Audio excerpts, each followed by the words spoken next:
guess, the sort of final part of the body, the foot and the ankle. Okay. Obviously, there will be loading through there. Again, if we start with the same question that we've done all the way through, what should the foot and ankle be able to do within a golf swing from your perspective as a therapist? And also, what should it be able to do just to maintain just a good health of that area of the body? So there's two things. You generally don't see too many foot and ankle issues if the therapist is doing their job.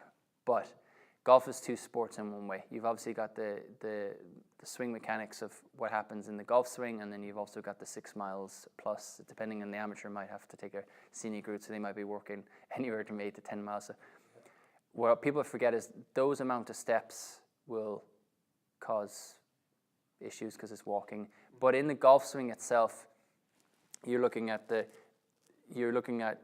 frontal plane stability first, and then also the ankle. So your ability for your ankles to invert and evert in the golf swing is very, very important. So if they've previously had an ankle sprain on the lead left ankle, you want to make sure they're as strong and rehabbed as possible, because like the pronatus longus groove, you want to make sure that they can take a load, because 75-ish% is going to go onto that left foot downswing through. So you want to make sure that single leg balance is really good. So an ankle sprain could really muck things up if they had a previous history of ankle sprain. But effectively, what I look for from therapists is making sure that the foot can evert and invert subtalar joints, talus, and make sure the ankle ligaments are nice and loose. And the other injury that you commonly will see was when you're going on the impact up and you're pushing up into that finishing position, the big toe on the right side of on the right foot can get very irritated, particularly because there's 2 little sesame bones there, so it may need a little bit of protection. But I generally make sure that that MTP or the big toe is moving as well as possible, because that can certainly you need good extension when you finish up, so that can become an issue.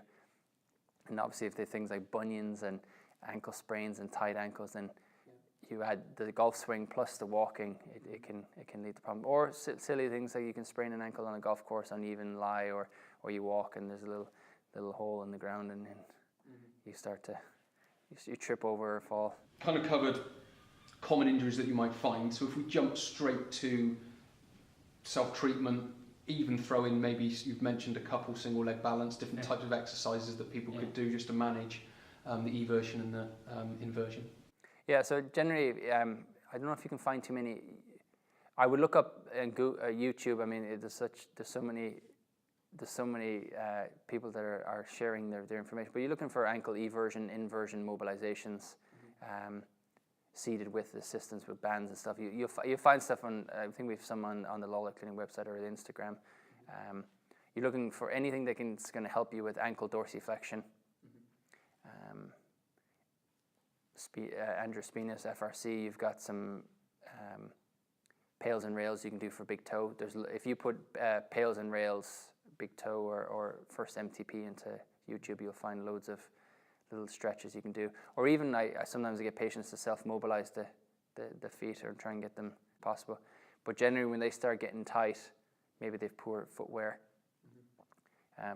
Go and see a therapist and get the feet taken care of because of all the walking. And one thing I have found is that although the pros can get their shoes pretty regularly, I think the amateurs don't change their golf shoes enough.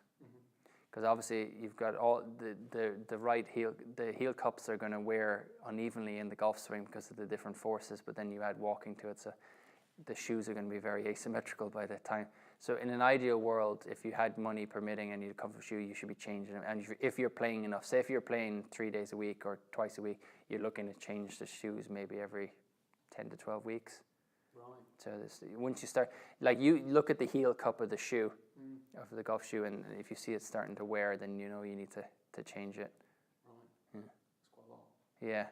So obviously golf is quite you're going to be chomping and changing it, but realistically, you want to, like, if you're not playing that often, then maybe once a season. Yeah. Cool.